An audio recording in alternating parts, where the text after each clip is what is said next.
excited to be here and tell you about what we're up to with development of this tool together. Great, thank you, Hannah. Let's go to the next slide. First, I just want to give an orientation to what we're going to be talking to you about today. So we're going to be sharing about the vision for the project and providing a little context for you, what it's about, talking about some of the nuts and bolts of the timeline and venues for participation, so you all understand if you're interested where you might plug in. And then we want to give you kind of a brief overview, kind of high-level snapshot of what the platform looks like. And that's where I'll turn it over to Hannah to drive and talk through what our platform exactly does. And you can see some screenshots and such. And then we want to definitely make sure we allow time to hear your feedback and comments and hear your questions. And we'll have a couple of questions for you as well at the end to help prompt some of that if you don't have any for us. Let's go to the next slide.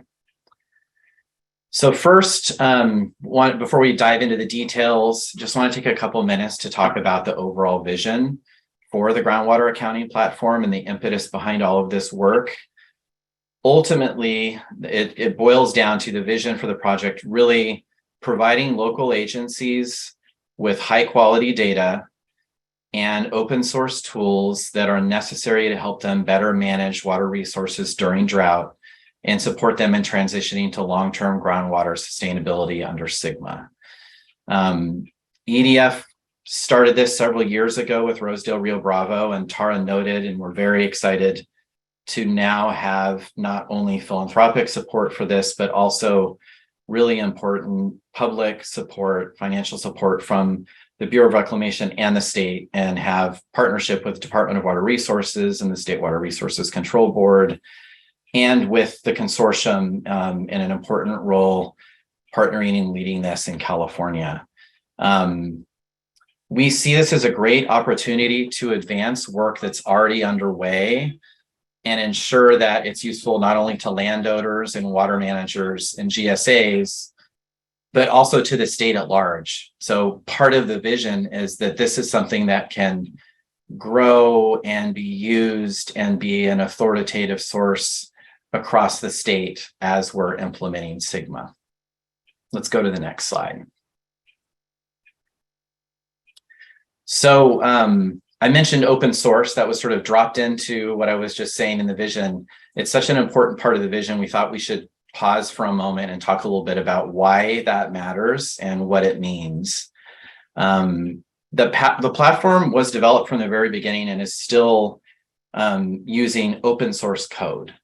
And that allows other water agencies, and it means others can use it, contribute to it, modify it. It's on GitHub. People can find instructions and find the code and information they need to take it and modify it for their own use without the need to have license fees or subscription services to do that.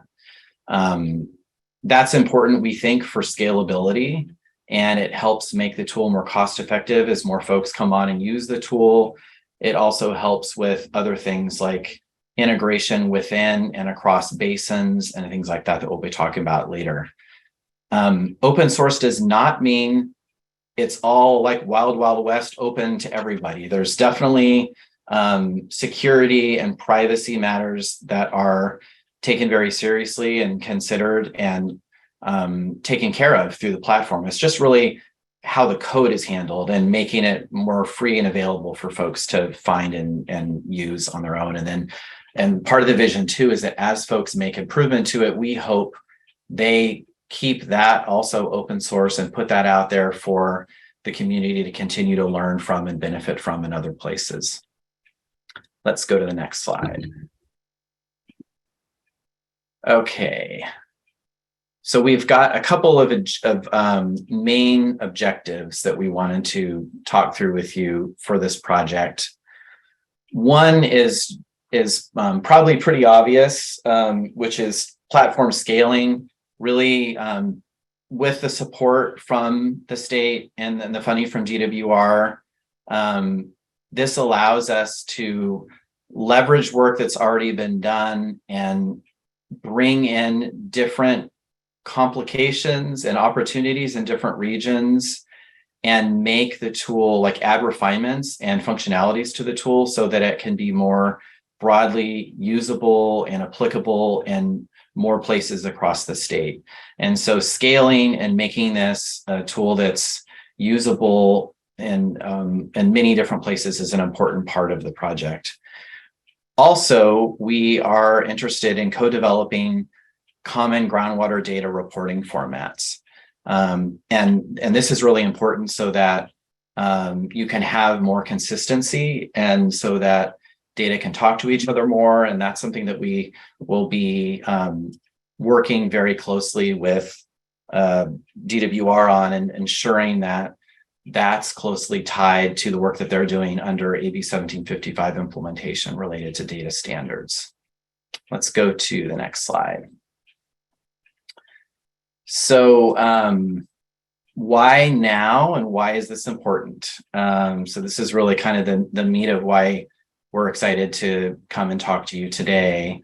So we're coming up on 8 years since SGMA was passed, and it's as anybody who's involved with that knows, very challenging. It's really difficult out there, and we're hearing it's local agencies and stakeholder groups are still struggling with how to best collect and use information in their basin, how to make informed decisions, ultimately how to determine the best way to translate those decisions into management actions, which is an important aspect of implementing SGMA, is the actions that are actually taken to get to a sustainable condition. So we feel that the Groundwater Accounting Platform is coming along at a really critical time where we are with SGMA, as well as we're starting to implement those plans. First, I just mentioned open source code. That is really important because it makes it more scalable and accessible, as we said. And it allows agencies and GSAs to contribute to and modify the platform to meet their local needs, which is a really important aspect of SGMA itself, which is that it's locally driven and locally implemented. And so this allows folks to pick it up, have something to start with, and tweak what they need to make it their own without having to start from the beginning and reinvent the wheel. And because the platform provides a great framework for consistent data reporting and water accounting, it allows managers to easily facilitate intra-basin coordination, which is required by SGMA, and also interbasin coordination. And as more people use it, potentially regional scale analysis. So the goal here is really to support local agencies and landowners to set district level water budgets, which they need to do under SGMA, track their allocations against those, help communicate those goals to landowners in a user-friendly way that will support compliance with those goals.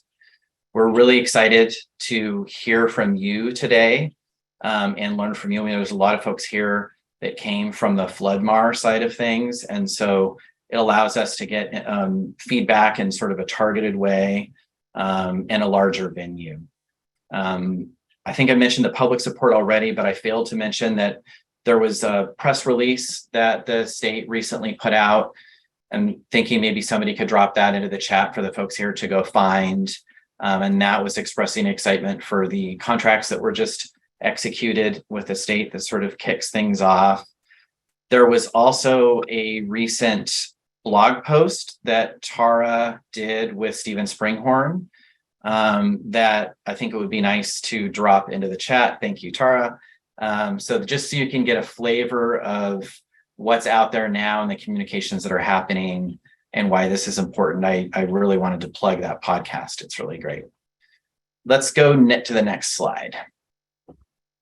Wanted to talk a little bit about the project team and their roles on the project. So I'm at EDF, as was mentioned, and before I started at EDF, they got this started several years ago with Rosedale Rio Bravo, and we are now closely working with the consortium who is bringing together all of the different various funding and partners and helping us drive this thing. OpenET is an important part of this, and they're providing technical assistance so that we can integrate consumptive use information into the tool. We have ESA, Environmental Science Associates, formerly Sitka. They have been with us from the beginning, creating the tool that is now being used in Rosedale Rio Bravo, and continue to provide the technical chops so that, they're the ones actually writing the code so that we actually can create this thing. Olson is a group that brings the groundwater evaluation toolbox, or GET engine. Hannah will be talking more about that in her portion, but they're also an important technical partner. And we have pilot partners and advisory groups that I'm going to be talking about on the next slide. So maybe we'll go to those to talk about those guys. Okay, so these are our pilot partners. First, I mentioned Rosedale Rio Bravo Water Storage District. They helped get this started. They were the first. And we're really excited that we still have them with us. So they are already finding the tool to be helpful in their district. And they also have been willing to continue to work with us and coordinate and collaborate with the other pilot partners and help provide feedback on the changes that we're making to the tool as we go on. And then with the additional state funding that we have been grateful to receive, provided an opportunity to bring additional pilot partners so that we could bring in different unique complexities and opportunities in different parts of the state. And when we were looking for which partners to bring in, we wanted ones that had immediate drought issues and could benefit from this. We prioritized project partners that were located in groundwater basins that had significant groundwater overdraft challenges, and locations where underserved communities vulnerable to domestic well failures were located there. It was also critically important that they had the capacity to engage in the project. You'll see in a minute when I talk about our stakeholder engagement, how much they're putting into this too with our team. And that helps ensure the success of the individual pilots so that they're happy and getting what they need, but also supporting our vision to scale this and share lessons learned across the state. So that led us to 3 new pilot partners: Merced Irrigation Urban GSA, and they really see the platform as an important tool to help landowners better understand their surface and groundwater budgets as they implement allocations, and are also interested in exploring incorporating well registration into the platform if feasible.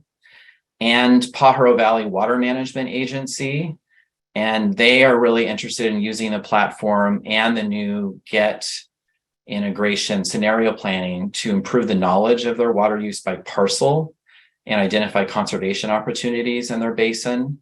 And they're also providing great information to the scientific community because they're also comparing their metered production data with their flow model that they're using locally and OpenET satellite consumptive use information. And then we have Yolo County Flood Control and Water Conservation District, and they really see the platform as a way to synthesize their conjunctive water supplies and hoping to eventually integrate surface water supplies alongside groundwater data in the platform. So it gives you a sense of who we're working with and how they each are bringing something unique and different to this project, and we're really excited to have them. This maybe, I can't see the chat, but if we haven't done it yet, this would be a good chance to drop into the chat the blog that the consortium and EDF worked on together. It really highlighted our pilot partners and why they wanted to do this with us and what their engagement is related to. Let's go to the next slide. So this is stakeholder engagement and public outreach. Wanted to talk a little bit about how we're tackling this and opportunities to engage. I'm going to start with the public meetings first. This is just opportunities like this one where we can engage a little bit of a broader audience and have a chance to share with the public what we're doing and make sure that people are aware of the pilots and the work. And that allows us to get broad feedback that aren't in the usual groups that we're meeting with all of the time to constantly be getting feedback from. The meeting today is kind of like that. It also bleeds into what I would consider targeted outreach, which this is an opportunity either for us to meet with folks who hear about the project and they want to go a little bit more deep. They want us to do a demo or explain what we're up to and better understand our tool. We're happy to take those sorts of meetings and do outreach in that way. We also sometimes will reach out to folks on our own because we want to solicit feedback from them on a particular topic or issue. And so we have opportunities to do those sorts of things ad hoc. And then that brings me to our working groups. So kind of baked into this project, we have quarterly working groups that ensures coordination with our pilot partners and also with local and state water agencies, water managers, non-governmental organizations, community-based organizations, landowners, academic institutions, and others to collaboratively integrate and expand the functionality of this tool to support local water accounting and scenario planning and facilitate long-term sustainability under SGMA. So we have two primary quarterly working groups. One is what we call an advisory and platform scaling group. And they help support and guide broad platform development decisions.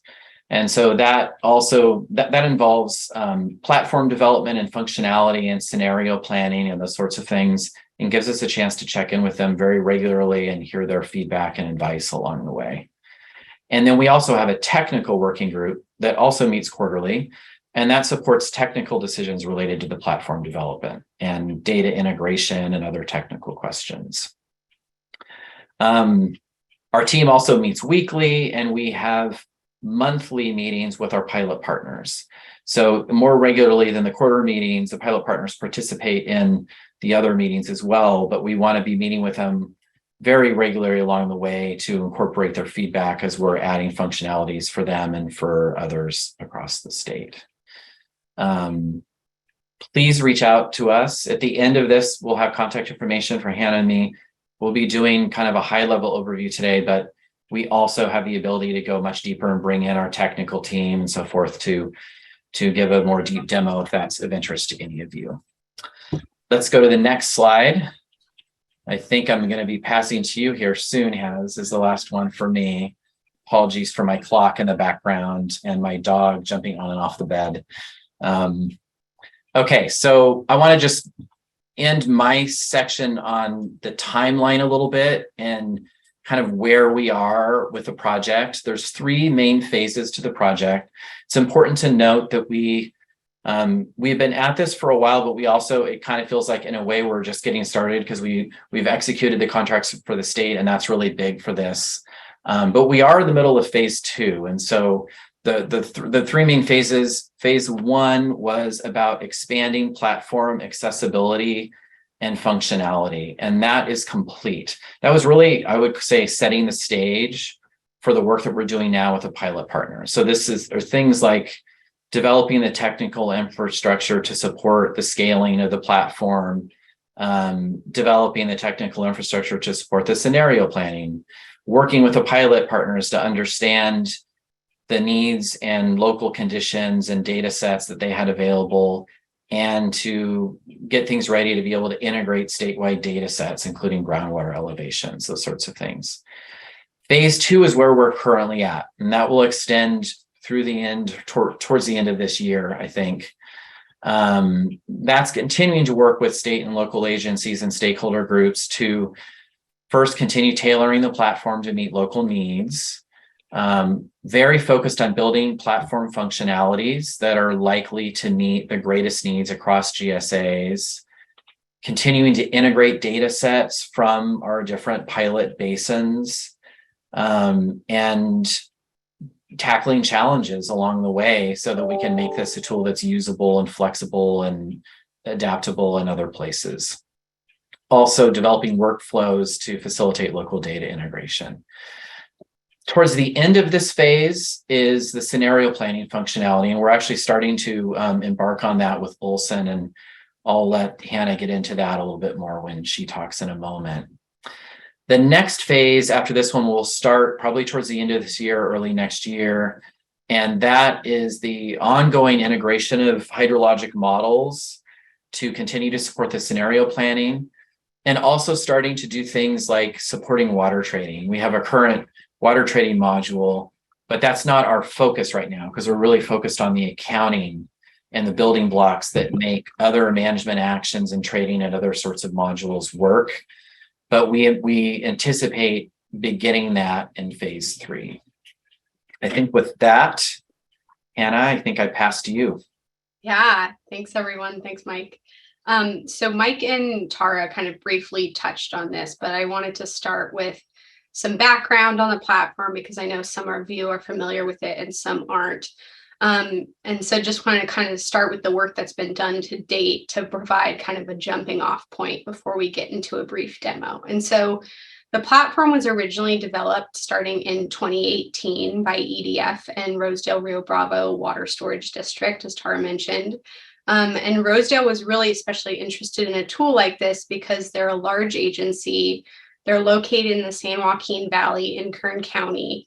The district itself is about 44,000 total acres, and about half of that is irrigated acreage with permanent crops. And they're considered critically overdrafted under SGMA. And so really for a lot of different reasons, they were a really great partner to have early on in this work. And so to sort of solicit initial feedback and develop the initial platform, EDF and Rosedale hosted a series of landowner workshops.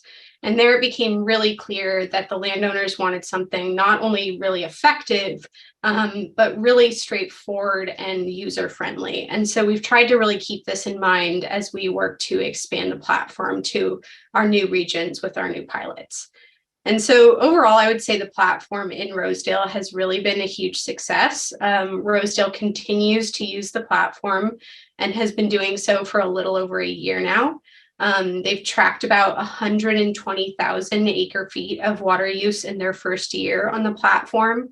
And so ultimately, what really leads us here today is that because the platform was developed directly with Rosedale, the current iteration of the platform is really catered just to them. And so with the help of DWR and our other partners, we're really excited that the next phase of this work is going to involve expanding the platform, making it more scalable, more accessible, with more functionalities, which will ultimately make it much more useful for a wider variety of GSAs. And so the expansion and scaling of the platform is really going to boil down to kind of these 3 key components. And so the first is that we'll be working to integrate additional data sets, like Mike mentioned. We're thinking metered data into the platform, as well as integrate publicly available groundwater elevation and use data.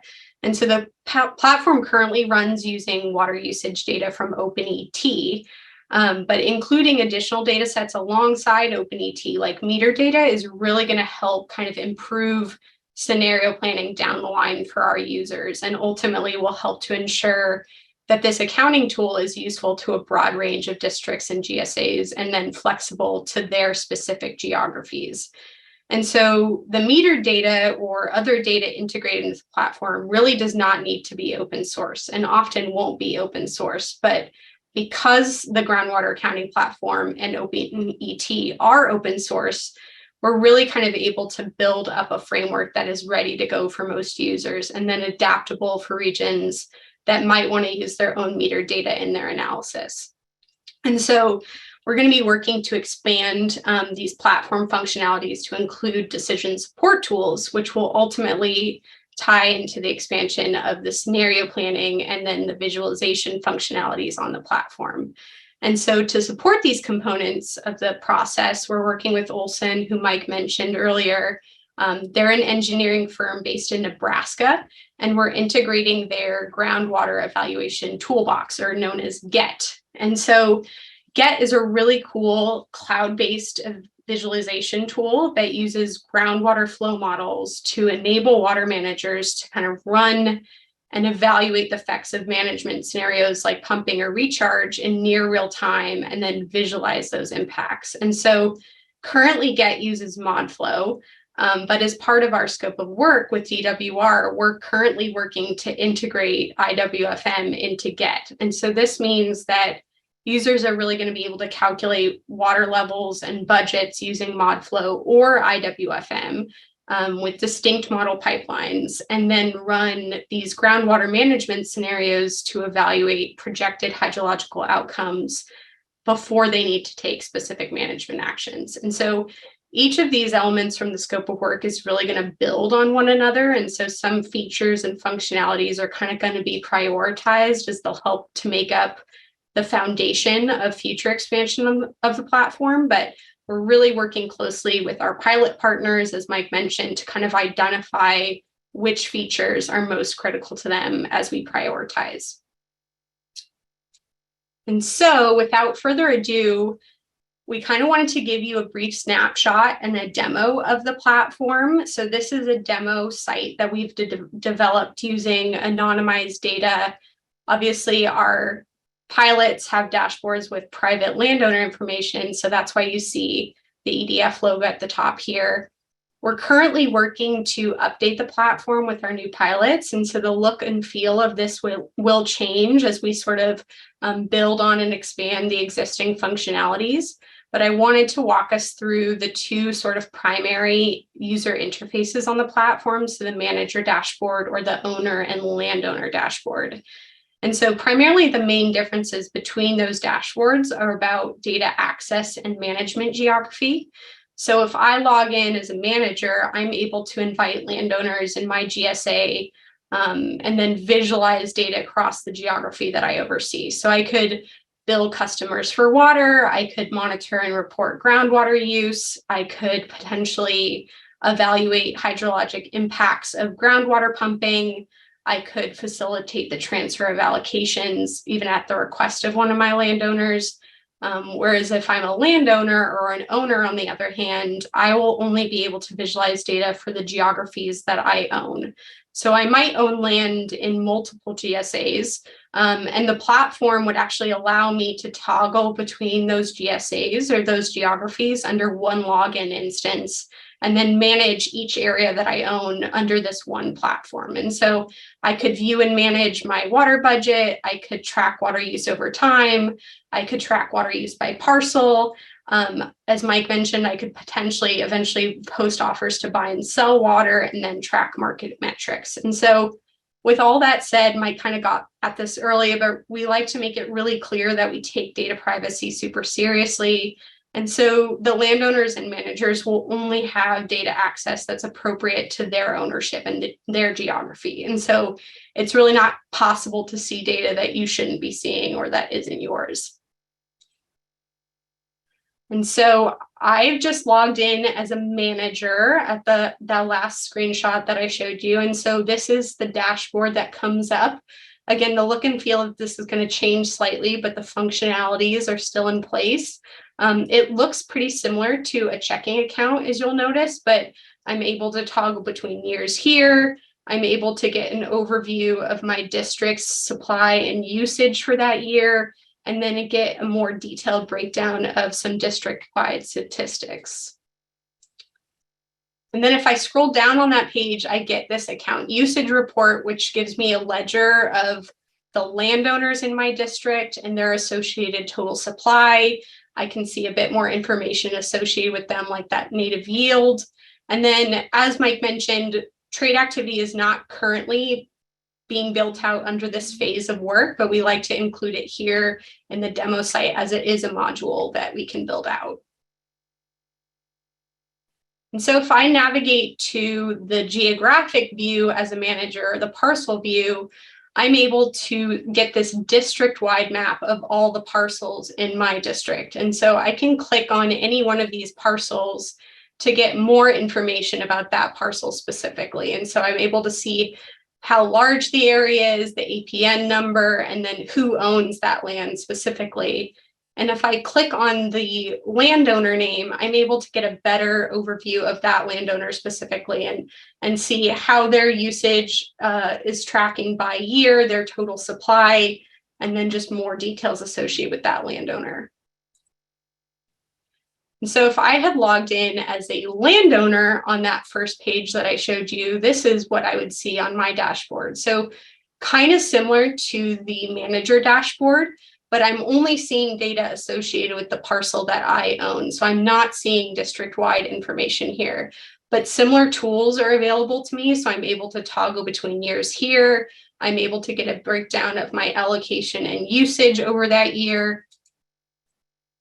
And then if I click on one of these menu items, I'm able to get kind of a clearer snapshot of the different water types associated with my allocation. And this is pretty important for landowners, as there are different rules associated with different water types. So we wanted to provide that accessibility here.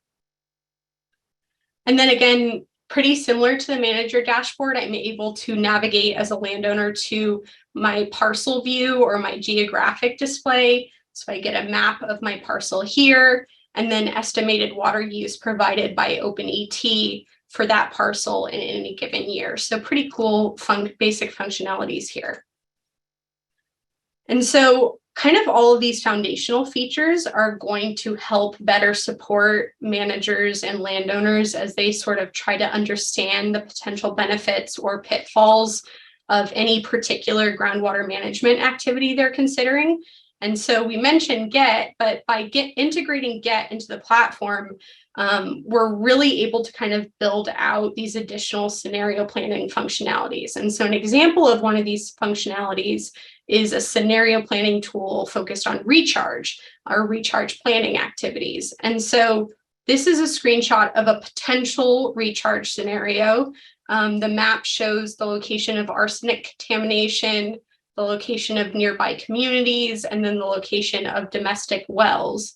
And so with the scenario planning functionality embedded into the platform, district managers or owners are really kind of better able to determine which recharge basins at their disposal might be most appropriate or effective to utilize for a specific management action. And so they can determine how that might affect groundwater levels or nearby communities before implementing a specific action.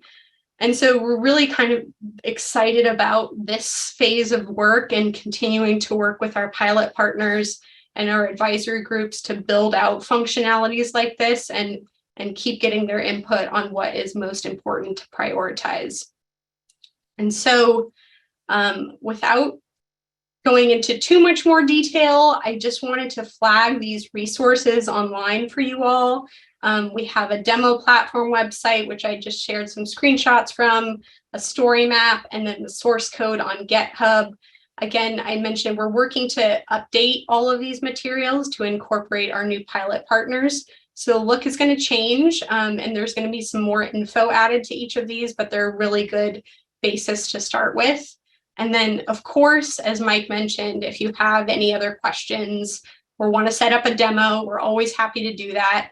So please reach out. But I think I'll turn it over to Mike Antos now for questions. Thanks, Hannah and Mike. That's a really great presentation. And I know you have questions for us, so you're looking not just for questions from the audience, but also answers from the audience, which is always fun. Yeah. But one that I saw that might be a good place to start is something that Lisa asked. And Lisa, I don't know if you want to come on and voice your question or if you'd prefer me to. Lisa Porta. Hi, I'm happy to voice it. Yeah, I was, a lot of GSAs have developed these big models for their GSPs. And so they take quite a bit of time to update. They're very detailed. So it was just interesting to see the modeling functionality in the water accounting platform. And so I don't know if there's additional information that can be shared on how that will work, because the near real time is often not something we know. We do a lot in groundwater modeling, right? It doesn't go that fast. So yeah, I say near real time, and I think it takes about an hour or so in our current tests. And I invite Mike and Tara to correct me on that time frame if I'm wrong. But yes, near real time. Also, I realize it's subjective.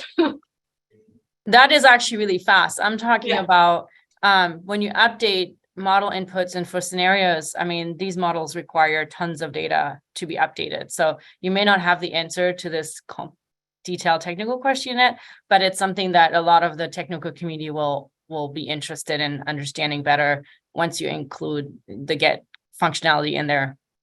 So, yeah. Great. Thank you, Tara. I'm happy to just weigh in briefly on that, Lisa, because I think it's a great question. And just to be clear, it's not updating the model itself with new data. It's updates and changes to the executable files that it then runs in the cloud.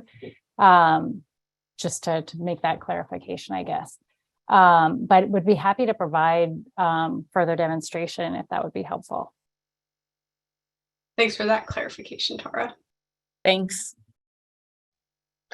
So I'm looking for also anybody who wants to put their hand up, feel free, but I do have some more to go to in the chat. I saw Nathaniel started a question and then Graham added a little bit to it, but Nathaniel, do you want to come on and voice your question or would you like me to read it? Yeah, I'm happy to voice it as soon as I find the mute button. So I know there's a number of other folks working on scenario planning, particularly on the land use side of it, and that includes us at the Department of Conservation. I'm curious whether the scenario planning that you're intending to do includes at present things like crop choices, other forms of land use conversion, or agricultural management practices within the scenario planning that may feed into the rest of the recharge rates and the accounting process. Maybe this is a good time. I'll get started and then Hannah or Tara weigh in.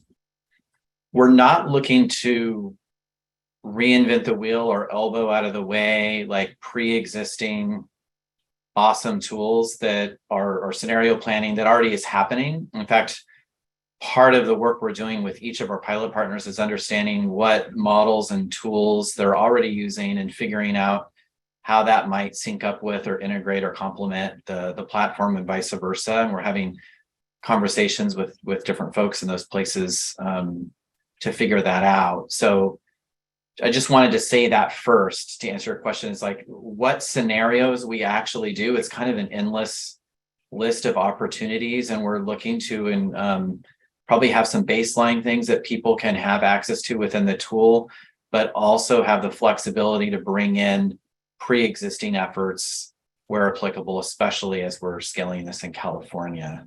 As to your very specific question, I don't know if Hannah or Tara wants to weigh in with thoughts, but that's how I would answer it generally.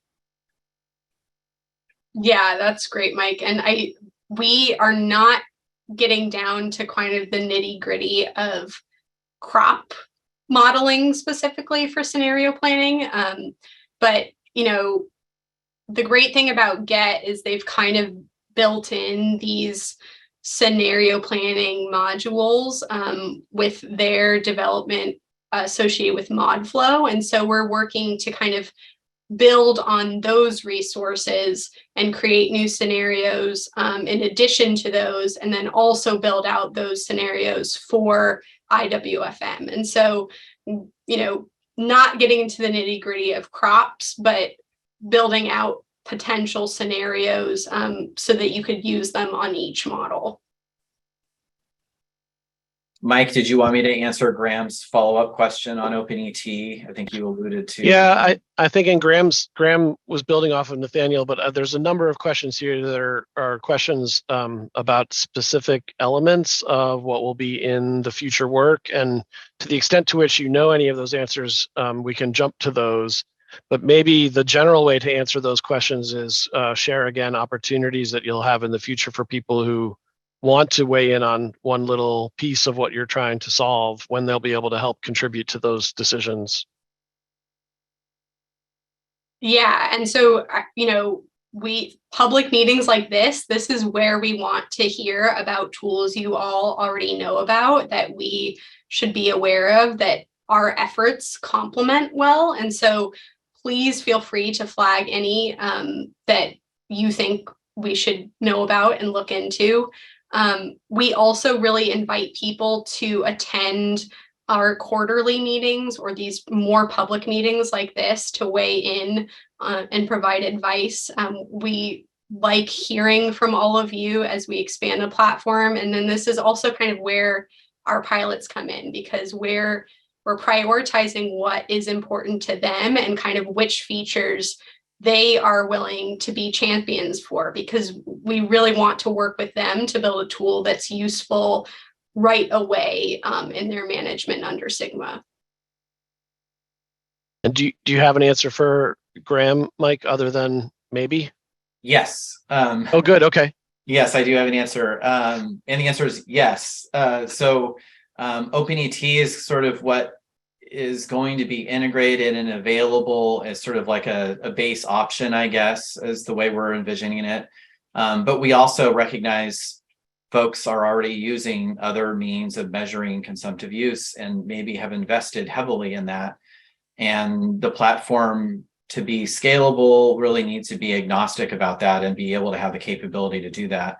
And we're fortunate to be able to test that in Kern County with Rosedale. They're going with Land IQ now as one example, and we'll be figuring out how to incorporate that into the platform so that we can use that way of doing it. So the answer is yes. I'm going to take the privilege of the microphone and ask a question of my own. I'm curious, what has been the feedback you've gotten from landowners who are currently being asked to participate and use the instrument in the pilot work that you've been doing? I might need to lean on someone who's been meeting with, I'm new enough to this that I haven't been meeting with landowners very much yet. But maybe Hannah, you have knowledge of it, or Tara. Yeah, I'll ask Tara to chime in because I think she was probably deeply embedded in the initial workshops, but we have landowners serve on our advisory groups and on our technical working groups as well. And so that has been a great avenue to get their feedback and really what we're hearing from them. And we had an advisory meeting yesterday, and it was, as landowners, we need detailed information available to us. And so any scenario planning functionalities that you're building out should not just be for district managers and for GSA managers. It really needs to be available and easy to use for landowners as well, because they're making these decisions on a regular basis. So I would say they're enthusiastic and definitely want more of what they're seeing, I think. Anything to add, Tara? No, I'd say +1 to that. And I think the one other thing I would add, maybe twofold, would be one, what a lot of what we're hearing is the need for landowners to have tools that scale across basins, both within basins and where there's multiple GSAs or local governing agencies. And so having tools that really are operating at the basin scale or beyond is really important. And that's part of something that we've certainly been thinking about with the platform itself. And so I think they see the value of that moving forward, particularly as it scales. And then the other thing I just wanted to circle back to was Nate's comment and Graham's comments about land IT and the integration of land use data and crop type data. Nate, it would be great to touch base with you to hear about DOC's efforts along that venue and I guess the trajectory for that work, because as Hannah indicated, we're working right now to integrate IWFM models and where agencies have existing groundwater models, whether they're the IWFM or ModFlow. I know they certainly would be interested in updating those data if the state is going to be providing it. And so it would be great for us to understand what's happening there as a way to potentially make those data better available to integrate into the models moving forward.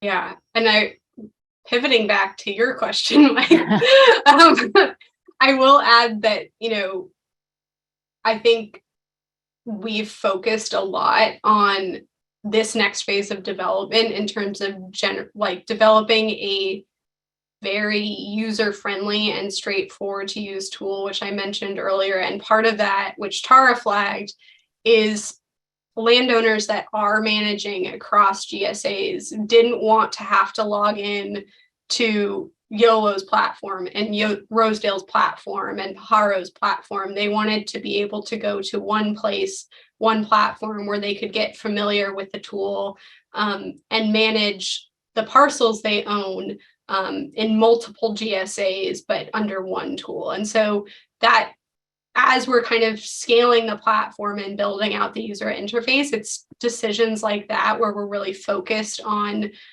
landowners and the users that I think is going to make it much more used and scalable down the line. So I know we need to turn it back over to Arit very quickly to close the meeting down, but I did want to give somebody an opportunity to answer quickly to Camille's question in the chat, which is, will new features in the multiple versions of the platform be shared to the platform community? And who will be managing the platform version control? Yes, so that will be the version control, I think, will be tracked under GitHub. And that is all basically as modules are developed or as new features are developed, the source code will be available there from the platform. Fantastic. Well, thanks to everyone who joined us today and all the great questions. I think we got to most of them, but you have contact information for all of the speakers if you want to reach out for more details or a question you hadn't thought of yet. And back over to you, Arit, to close us up. Yeah, great. Thank you. That was a great presentation. And thanks, Mike, for moderating a great discussion. Hopefully this have provided a lot of food for thoughts in terms of in the coming years as this tool continue and develop, what are the opportunities as you pose in your question at the bottom of your presentation for people to kind of think through where they can see that tool being used in their worlds. So thank you very much. Thank you, Tara, Mike, and Hannah for joining us at our LunchMAR today. We have, for just to kind of let people know, March coming up around the corner. We're going to have Rob Gailey of Gailey Consulting present on investigation of sediment architecture for developing a managed aquifer recharge program. So we're thinking about that next month. And with that, thank you everyone for joining, and hope you have a great rest of the day. Thank you. Thank you for having us. Thanks, everyone.